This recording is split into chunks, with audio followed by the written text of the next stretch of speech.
जी हां, मध्य प्रदेश में विधायक विकास निधि को लेकर सियासी घमासान मचा हुआ है। कांग्रेस अध्यक्ष जीतू पटवारी ने सरकार पर सीधे सीधे पक्षपात और कमीशन खोरी के आरोप जड़ दिए। अब आरोप यह लगाया गया कि सत्ता पक्ष के विधायक विकास निधि से मालामाल होते हैं, जबकि जो विपक्षी विधायक हैं वो अपने क्षेत्रों की जरूरतों के लिए तरस रहे हैं। सवाल तो कई उठते हैं। आज इस मुद्दे पर सीधी और तीखी बहस होगी। तमाम सवालों पर जवाब भी लिया जाएगा, लेकिन उससे पहले सुन भी लेते हैं कि माननीयों का क्या कहना है। मुख्यमंत्री जी को मैंने चिट्ठी लिखी है कि ये आपने जब शपथ ली थी संविधान की, तो आपने समानता के व्यवहार की बात कही थी कि मैं समान दृष्टि से सबको देखूंगा।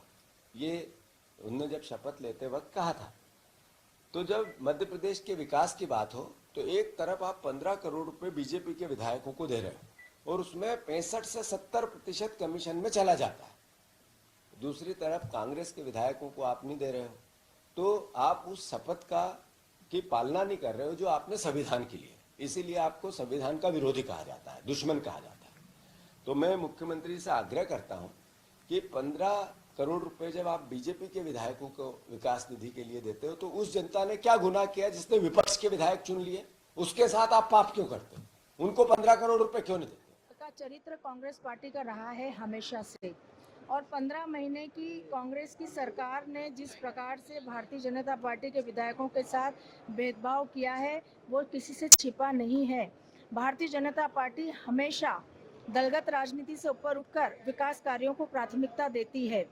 आज भी मध्य प्रदेश के सभी विधायकों को मिलने वाली विकास निधि बराबर सबको मिली है, स्वेच्छानुदान बराबर सबको मिला है, उसमें कोई कटौती नहीं की गई है।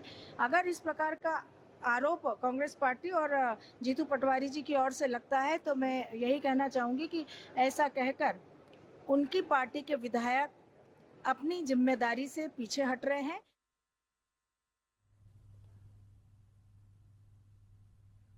तो चलिए चर्चा को भी आगे बढ़ा लेते हैं। बृज गोपाल लोया बीजेपी प्रवक्ता हमारे साथ जुड़े हुए हैं, हिमानी सिंह कांग्रेस प्रवक्ता हमारे साथ जुड़ी हुई है, इसी के साथ नवीन आनंद जोशी वरिष्ठ पत्रकार हैं हमारे साथ जुड़े हुए हैं। तमाम मुद्दों पर बातचीत करेंगे और सबसे पहले मैं कांग्रेस के पास ही जाना चाहूंगी, हिमानी जी के पास। हिमानी जी, आपसे ये समझना चाहूंगी, आप लोगों को क्यों ऐसा लगता है कि आप लोगों के साथ अन्याय हो रहा है? जनता का ही पैसा जनता के इस्तेमाल में नहीं आ रहा है, जनता के विकास के लिए उसमें काम नहीं हो रहा है, यहाँ भेदभाव हो रहा है? मैम, आपने कहावत सुनी होगी, हाथ कंगन को आरसी किया, पढ़े लिखे को फारसी किया। जो दिल की भावनाएं होती हैं उनको साबित करना पड़ता है कि हमें ऐसा लग रहा है या नहीं लग रहा।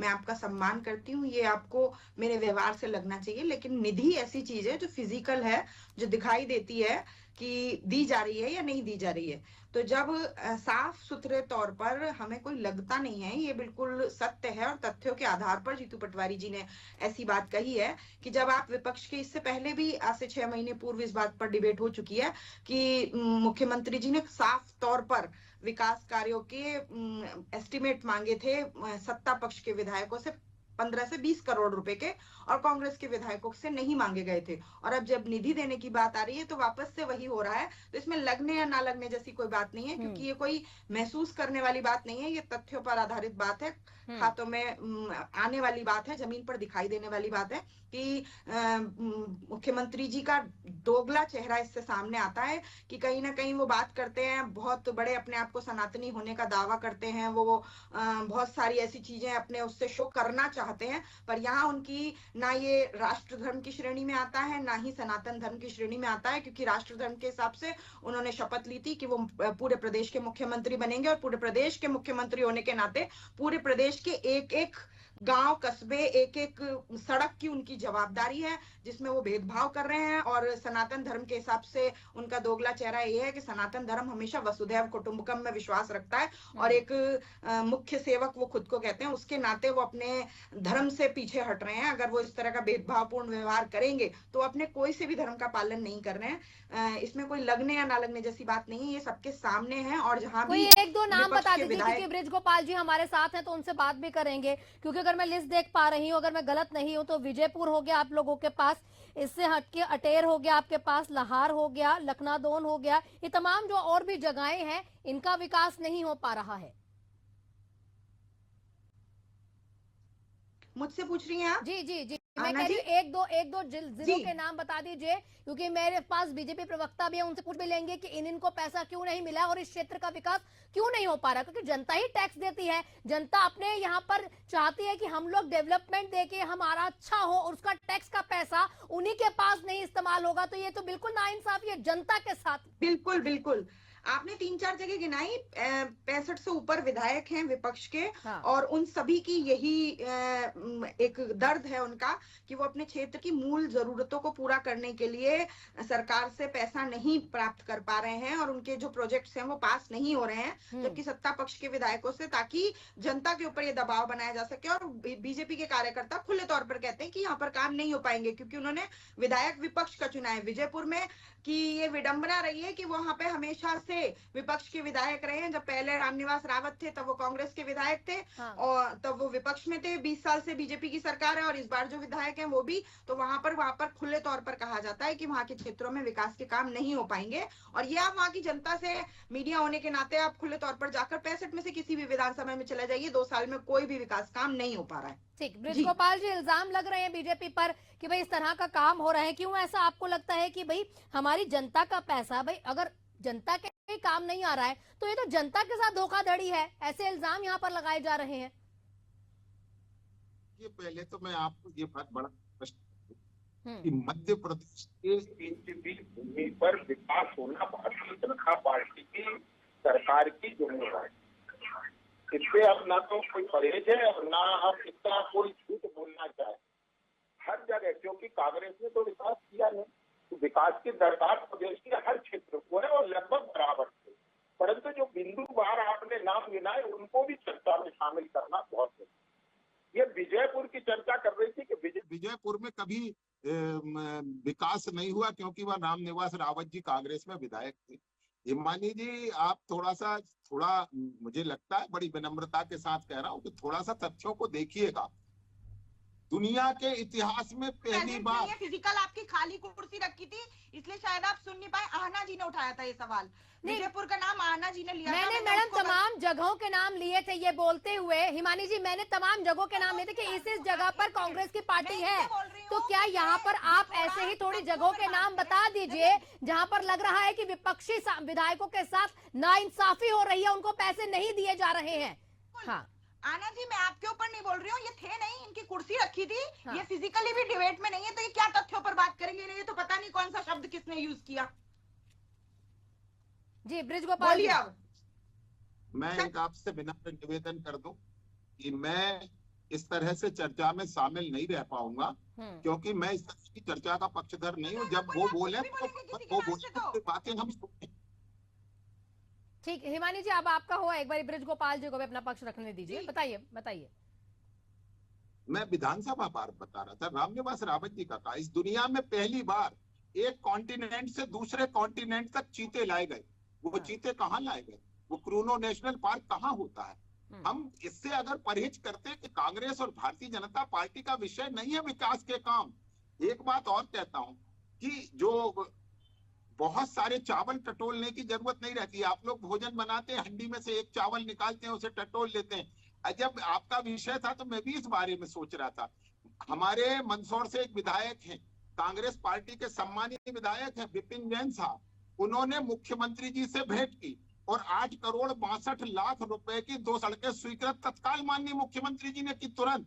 इसके बाद उन्होंने उप मुख्यमंत्री माननीय जगदीश देवड़ा जी को पत्र लिखा कि मेरे विधानसभा क्षेत्र में एक संस्कृत विद्यालय प्रारंभ किया जाए, और माननीय जगदीश देवड़ा जी ने उनका तत्काल उनका संस्कृत विद्यालय स्वीकृत किया, और माननीय विपिन जैन जी और उन्होंने उसका शुभारंभ किया। अब मुझे समझ नहीं आता है कि यदि वास्तव में आप काम करना चाहते हैं तो कोई सरकार की बाधा बन नहीं सकती है। यह सत्य के आधार पर बात कर रहा हूँ। एक बात और बताता हूँ, क्या एक विधानसभा जिसमें कांग्रेस और भारतीय जनता पार्टी के विधायक हो सकते हैं, उनके मतदान केंद्रों के बारे में आप क्या सोचते हैं?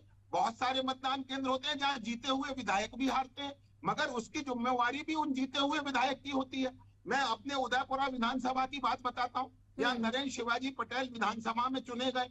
उन्होंने पूरी 147 पंचायतें आती हैं, उन पूरी 147 पंचायत में 2,74,000 के मान से जो अंतिम संस्कार के लिए शमशान घाट होते हैं वो स्वीकृत किए। उनमें से बहुत सारे मतदान केंद्रों पर वो हारे हैं। हारना और जीतना कभी विकास का पैमाना नहीं हो सकता है, मगर जिन लोगों ने हमेशा इस तरह की बातें की हैं, जिन्होंने इस तरह का काम हमेशा किया है, दिग्विजय सिंह की सरकार मुझे याद है, जो खुलेआम कहा करते थे कि आपके यहाँ से हम नहीं जीते हैं, आपका विकास हम नहीं करेंगे।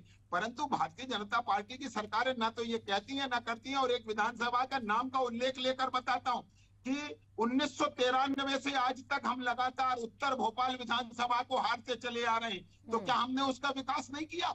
वो बीच भोपाल में आती है, हमारे विधायक वहां नहीं है, कांग्रेस के सम्मानीय विधायक आज वहां है, परंतु उसका विकास करना भी भारतीय जनता पार्टी और उसकी सरकार की मंशा भी है और जिम्मेवारी भी है। और मैं पूरी गंभीरता और जिम्मेवारी से लेकिन जीतू पटवारी जी एकदम तथ्यों के साथ ऑन पेपर रख रहे हैं कि 15-15 करोड़ रुपए जो है अपने आपस में बांट ले विकास निधि के, और जब हमारी बात आती है तो हमें 50-60 लाख रुपए जो भी अमाउंट आपको लगता है वो अमाउंट दे दिया जाता है। इसके साथ ये भी आपसे जानना चाहूंगी, क्या अपनी सुविधाओं के हिसाब से यहाँ पर आवंटन हो रहा है? नहीं, पहले तो मैं ये फिर से कह दूं कि जो भी विधायक कार्य योजना बनाकर माननीय मुख्यमंत्री जी को देंगे वो सब स्वीकृत होंगी। वो किस दल का है ये महत्वपूर्ण नहीं है, एक बात। हाँ। दूसरी बात, अभी जो मैंने विपिन जैन जी का उदाहरण दिया, मंदसौर विधायक जी का, 8 करोड़ 62 लाख की सड़कें और एक संस्कृत स्कूल, 10 करोड़ से ज्यादा के काम हो गए, मगर आपके पास कार्य योजना तो हाँ। कांग्रेस के हमारे जो मित्र विधायक गण हैं उनके पास ना तो जनता के लिए समय है ना प्लानिंग नहीं। आप कह रहे हैं कि ब्लूप्रिंट तैयार नहीं करते, इल्जाम लगाने के लिए आ जाते हैं। हिमानी जी, ब्रिज गोपाल जी कह रहे हैं आप लोग प्लानिंग नहीं लेके आते, योजनाएं नहीं है, आप जनता के लिए करना क्या चाहते हैं, डेवलपमेंट अपने क्षेत्र में चाहते कैसे हैं, वो तमाम मुद्दे लेके आइए तभी तो पैसे मिलेंगे। ये ब्लूप्रिंट की ये बात कर रहे हैं, ये जो ब्लूप्रिंट की स्पेलिंग इनको बोलना कांग्रेस के बनाए हुए स्कूलों ने ही सिखाया होगा। ब्रजगोपाल लोया जी को कम से कम अपनी शिक्षा का इतना सम्मान करना चाहिए। जैसे ये खुले मुंह से एकदम बोल देते कांग्रेस के समय पर कोई विकास नहीं हुआ, तो 20 के बाद ये अस्तित्व में नहीं आए हैं। हम सभी जो बैठे हैं उन्हीं स्कूलों में पढ़े हैं जो कांग्रेस द्वारा बनाए गए हैं, और जहां तक मैं जानती हूँ मुफ्त शिक्षा से पढ़ाई करके लोगों को काबिल बनाया गया है। तो दूसरी चीज मैं बताऊंगी, ब्लूप्रिंट बनाना और काम करवाना कांग्रेस के विधायकों को अच्छी तरह से आता है। और आप पुरानी बात करें, आप भोपाल की बात करें, ये सब इस तरह की बात करें, तो आप जो भी नियम होते हैं वो सभी के लिए सार्वजनिक होते हैं।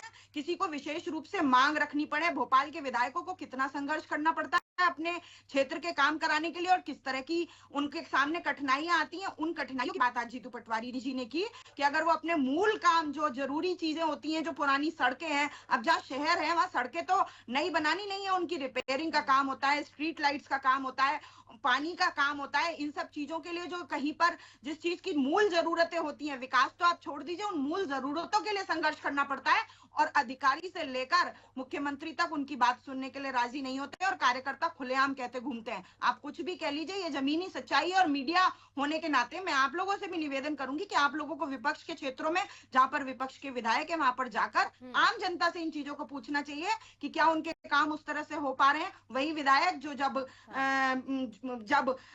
अपनी चीजों को लेकर जाते हैं तो उनको मिलने तक का टाइम नहीं दिया जाता। बातों फिर यही हो जाती है कि प्लानिंग्स नहीं है। हमारे साथ नवीन जी भी है। नवीन जी, आपसे ये जानना चाहूंगी, जिस तरह से यहाँ पर विकास निधि को लेकर अब यहाँ राजनीति हो रही है, क्या ये अपने अपने इलाके के वोट बैंक साधने की यहाँ साजिश है? देखिए आना जी, विकास निधि विधायक को मिलने वाली वह राशि होती है हाँ। जो उसे अपने क्षेत्र के मतदाताओं पर खर्च करना है। बिल्कुल। तो उसे इसके लिए सरकार के समक्ष अपने प्रस्ताव रखना पड़ते हैं और उसके अनुसार राशि आवंटित होती है। अब जब 15 करोड़ की राशि की जिसकी बात की जा रही है, मुझे नहीं लगता कि अधिकांश विधायकों ने अभी तक पूरे प्रस्ताव दिए होंगे, क्योंकि जब हम विधानसभा को देखते हैं तो विधानसभा में ही लोकहित के महत्व के विषय तो लाते नहीं। फिर जब निर्माण कार्य या विधायक निधि से होने वाले विकास कार्यों की बात करें तो किसी दल विशेष की बात नहीं करते हैं। हम भारतीय जनता पार्टी या कांग्रेस हो, अधिकांश विधायकों की शिकायतें केवल फला अधिकारी को हटाने के लिए आती है, फला अधिकारी का ट्रांसफर कर दीजिए, उस पर जांच कराइए, इन विषयों को उठाते हैं और विधायक निधि का अधिकांश राशि खर्च ही नहीं हो पाती है। तो मुझे ऐसा लगता है कि पहले दोनों दलों के जो माननीय विधायक हैं उन्हें ये इस पर विचार करना चाहिए कि उन्हें जो राशि दी जा रही है पहले उसका वो पर्याप्त खर्च कर भी पा रहे हैं या नहीं कर पा रहे हैं। क्योंकि विधानसभा तो जब सवालों की बात आती तो विधानसभा में वे लोकहित के विषय ही नहीं लेकर के आ पाते। जब जनता के हित की बात ही नहीं कर रहे तो फिर इस विधायक निधि का करना क्या है? जाति कहाँ है? किस पर खर्च हो रही है, इस पे भी मॉनिटरिंग होना चाहिए, इसकी भी रिव्यू होना चाहिए।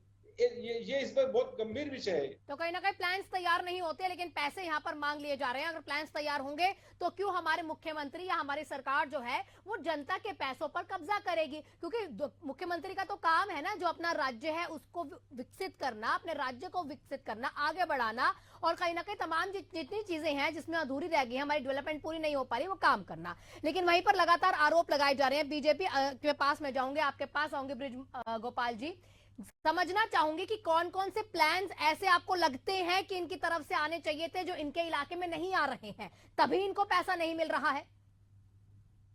देखिए, पहले तो आप इस जो आज जीतू पटवारी ने चिट्ठी लिखी है उसके फैक्ट को समझने की कोशिश करिए। हाँ। ये आप कौन लगा रहा है? जीतू पटवारी लगा है। जीतू पटवारी जी विधायक नहीं है, उन्हें जनता ने नकार दिया है। हाँ। अब जो विधायक हैं, विधानसभा चल रही है, किसी विधायक ने ये प्रश्न नहीं उठाया, किसी विधायक ने। सर अगर एक सर विधायक पे जाऊंगे ना सर, ऐसे एनडीए में बहुत सारे विधायक होंगे जो अपनी सीट से जीत नहीं आएंगे, सीधा राज्यसभा में पहुंच जाते हैं, तो उस मुद्दे पर अगर हम नहीं जाएं तो ज्यादा बेटर होगा। अभी हम यहाँ पर रहते हैं कि भाई क्या कौन कौन से आपको लगता है कि इलाके हैं जहां पर सरकार की तरफ से पैसा दिया गया पर हमारे विपक्ष ने वहां पर काम नहीं किया अपने एरिया में? मुझे बोलना है कि आप दोनों बोलेंगे? सर मैं आपसे सर सवाल कर रही हूँ, कह रहा हूँ, पहले आप भी सुन लें। क्या सुन लो सर? आप कह रहे हैं कि भाई जीतू पटवारी इस तरह से आते, सर जरूरी नहीं है कि जीतू पटवारी सीट जीत कर नहीं आए तो वो चीज वो सरकार से सवाल नहीं कर सकते हैं। और हिमानी जी भी नहीं बोलने देंगे। क्या सर जब भी आपसे सवाल कर रहे हैं, प्रॉपर आपको समय मैं दे रही हूँ, आपको मैंने प्रॉपर समय दिया है, आपने कहा ये वाली बात, तो मैंने कहा उस मुद्दे पर नहीं जाते हैं, हम आते हैं, हम उस सीट पे बात करते हैं कि कहाँ पर डेवलपमेंट नहीं हो रही है, कौन कौन से इन लोगों ने प्लान रखे हैं, ये प्लान को इम्प्लीमेंट करवाते ही नहीं है। आइए, मैंने एक भी बात ऐसी नहीं की जो तथ्यहीन हो। मैं फिर से कह रहा हूं, किसी भी विधायक ने विधानसभा में ये मामला क्यों नहीं उठाया? किसी भी विधायक ने नहीं उठाया। कांग्रेस पार्टी के 65 विधायकों में से किसने उठाया? किसी ने नहीं उठाया। ये अपने आप में परिलक्षित करता है कि विधायकों की मर्जी से काम हो रहे हैं। दूसरी बात, मुख्यमंत्री जी ने संभागवार विधायकों की बैठक बुलाई थी, पार्टी वार नहीं बुलाई। और कांग्रेस पार्टी के इन विधायकों से ये भी पूछिए कि क्या ये इन बैठकों में गई थी? जब मुख्यमंत्री जी ने कहा था कि भोपाल और नर्मदापुरम संभाग के विधायकों के साथ बैठक करके उनकी कार्य योजना तैयार करेंगे, तो ये विधायक कहाँ नदारत थे? ये कांग्रेस के विधायक क्या कोई रोड मैप लेकर गए थे? क्या अपना मांग पत्र लेकर गए थे? और मैं फिर से कहता हूं, ये सोशल मीडिया का युग है। जिनके नाम मैंने कोट किए हैं विधायकों के, उनके सोशल मीडिया प्लेटफॉर्म पर जाकर देखिए कि विपिन जैन जी अपने फेसबुक पर और ट्विटर पर दोनों में लिख रहे हैं कि धन्यवाद मुख्यमंत्री जी, धन्यवाद उप मुख्यमंत्री सतीश देवड़ा जी, और उनके पत्र भी आपको उपलब्ध करा दूंगा। विधायक तो धन्यवाद दे रहे हैं मुख्यमंत्री जी का भी और सरकार का भी। तकलीफ किसको हो रही है? जीतू पटवारी जी को। और जीतू पटवारी का काम रिकॉर्ड को सही रखना है, रिकॉर्ड को व्यवस्थित रखना है। आप तो जीतू पटवारी जी थे, अब झूठे पटवारी जी कब से हो गए? तो आप थोड़ा इसका ध्यान रखिएगा और आरोप लगाने के पहले तथ्य और सत्यों की समीक्षा करिए। जब तक तथ्य और सत्य ना हो तो कृपया आरोप लगाने से दूर रहिए। बताइए हिमानी जी, वो कह रहे हैं कि अगर इस तरह के मुद्दे आते हैं तो आप जब सदन में आते तो उस समय अपने प्लान्स लेकर आइए, और तमाम अगर मुद्दे आप रख भी रहे हैं तो कुछ ऐसे विधायक हैं जिनको पैसे दिए जा रहे हैं, तो क्यों इस तरह के आरोप सिर्फ आपके पीसीसी चीफ के द्वारा लगाए जा रहे हैं? मैं पहले बता दूं कि हमारे यहाँ भी लोहे का काम होता है, छोटे बच्चों के शरीर पर से बाल उतारना। तो ये लोहा जी जो सरकार के झूठे बाल उतारने की कोशिश कर रहे हैं वो ना करें। अगर उपमाएं देना आपको आता है तो उससे बड़े एक स्तर ऊपर जाकर उपमाएं देना हमको भी आता है। भाषा का स्तर अगर आप रखेंगे तो हम भी रखेंगे। तो आप लोया जी बाल उतारना बंद कीजिए। और मैं ये बोलना चाहती हूँ कि राज्यपाल जी से नेता प्रतिपक्ष ने जब इन चीजों को लेकर समय मांगने की कोशिश की थी तो इन्होंने आरोप लगाया था कि मुख्यमंत्री के पास आप सीधे जाइए, आपको राज्यपाल के पास जाकर राजनीति करने की जरूरत नहीं है। जब नेता प्रतिपक्ष ने विपक्ष के विधायकों के साथ प्रधानमंत्री जब अभी नेशनल समिट के लिए आए थे, उनसे मिलने का समय मांगा था, तब इन लोगों ने उनसे मिलने का समय नहीं दिया। क्या जो विपक्ष के विधायक हैं जिनको जनता ने चुना हुआ है, क्या उनकी ये वो नहीं बनता है हक कि वो अपने प्रधानमंत्री से मिलकर अपनी मांगे रख सके? तो इस तरह की राजनीति हमेशा से करते आए हैं, भेदभावपूर्ण व्यवहार भारतीय जनता पार्टी की और खास तौर पर मुख्यमंत्री मोहन यादव जी की आदत बन गई है। वो अपनी लाइन बढ़ाने के चक्कर में अपने सत्ता पक्ष के वरिष्ठ नेताओं को नजरअंदाज करने का काम कर रहे हैं। और हिमानी जी देखिए ब्रिज गोपाल जी ने एक बात तो बिल्कुल सही कही ना, प्लान्स आप कोई जिलों के उनको प्लान्स बताइए ना, हमारे फलानी पार्टी का इस इलाके का प्लान था, इसके लिए आपकी तरफ से पैसे नहीं दिए गए या प्लान के जो है अप्रूवल नहीं आए हैं? बताइए। मैम, जब आप एक बात बताइए, जैसा कि अभी खुद नवीन जी ने भी बोला, नवीन जी ने ऐसा नहीं बोला कि किसी को पैसे दिए जा रहे हैं नहीं दिए जा रहे हैं। उन्होंने बिल्कुल निष्पक्ष तरीके से एक जनरल बात करके समझाने का प्रयास किया था।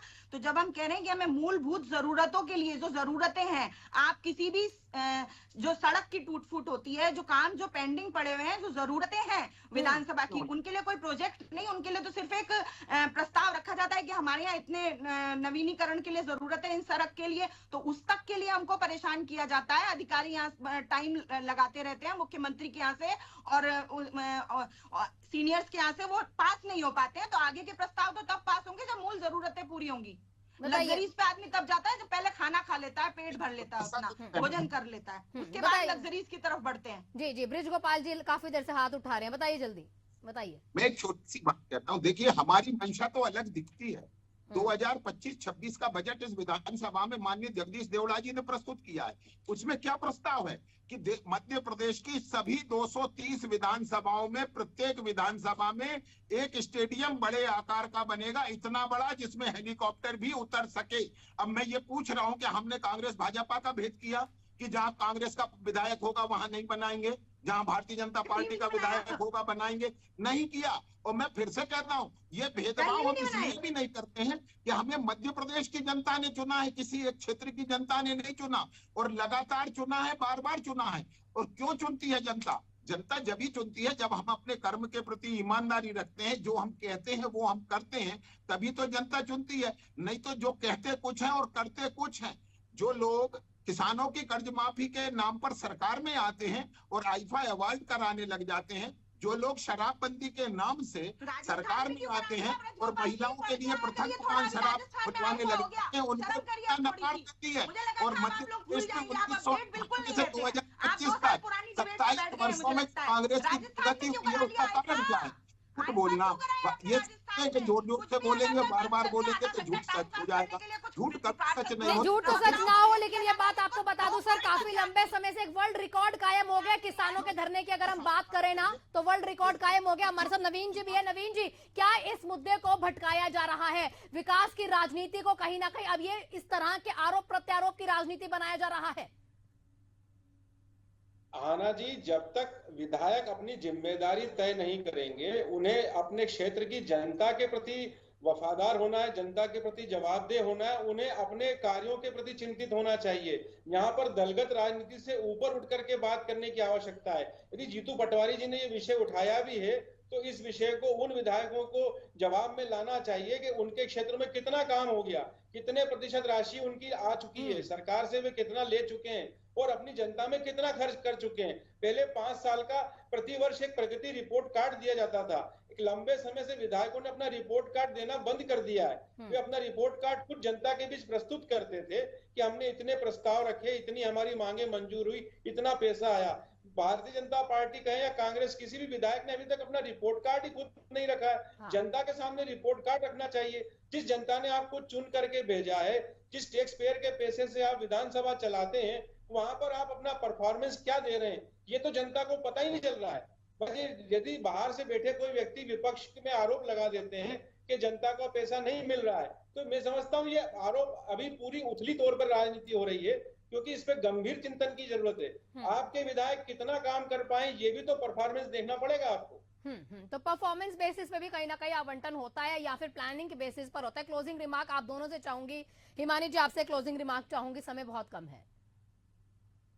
मुझे लगता है कि मुख्यमंत्री जी को जो प्रस्ताव आमंत्रित करने से लेकर और प्रस्ताव के आवंटन तक राजधर्म का पालन करना चाहिए, क्योंकि जिस पद पर वो बैठे हैं उनको पक्षपातपूर्ण व्यवहार नहीं करना चाहिए। पूरे प्रदेश की जनता के साथ समान व्यवहार करना चाहिए। और यही जो वो अपने शब्दों में बड़े जोर शोर से कहते हैं, यही सनातन धर्म और संस्कृति भी सिखाती है कि पूरी पृथ्वी हमारा कुटुंब है। तो कम से कम पूरे मध्य प्रदेश को तो अपना एक नजर से देखना चाहिए उनको। जी, क्लोजिंग रिमार्क आपसे चाहूंगी ब्रिज गोपाल जी। देखिए, मैं क्लोजिंग रिमार्क में गोस्वामी तुलसीदास की 2 चौपाई कहना चाहता हूँ। एक, सकल पदार्थ है जग माही, कर्महीन नर पावत नाही। दूसरा उन्होंने कहा, पर उपदेश कुशल बहु तेरे, जे आचरहीन ते नर न घनेरे। तो पहले अपना आचरण सिद्ध करिए और कर्म करिए, क्षेत्र के विकास का संकल्प लीजिए। सरकार हर उस व्यक्ति के साथ है जो विधायक नहीं है, मगर आपके संकल्प स्वयं के कल्याण के हैं या क्षेत्र के कल्याण के हैं, पहले ये दिखाई देना चाहिए। जी, शुक्रिया आप सभी का हमारे साथ जुड़ने के लिए, तमाम मुद्दे जो है रखने के लिए। लेकिन बात वहीं आ जाती है, क्या विकास निधि भी अब राजनीति का हथियार बन चुकी है? जनता के पैसे पर सरकार का कब्जा है। क्या इस जनता के पैसों को लेकर ही अब भेदभाव हो रहा है, वोट बैंक साजिश हो रही है? ये तमाम जो है सवाल आज भी रहेंगे, लेकिन इसमें अगर कोई पिस जाता है तो वो जनता है। जनता की भलाई कैसे होगी, डेवलपमेंट कैसे होगी? विपक्षी विधायकों के क्या वाकई में ही सजा दी जा रही है या ये एक सिर्फ स्टंटबाजी है? क्या विपक्ष वो प्लान्स रखते हैं पटल पर जो प्लान्स अप्रूवल होने चाहिए? ये देखना होगा आगे आने वाले समय में। आप सभी का बहुत बहुत शुक्रिया। एशियन न्यूज के साथ जुड़े रहिए, लगातार खबरों का सिलसिला जारी है।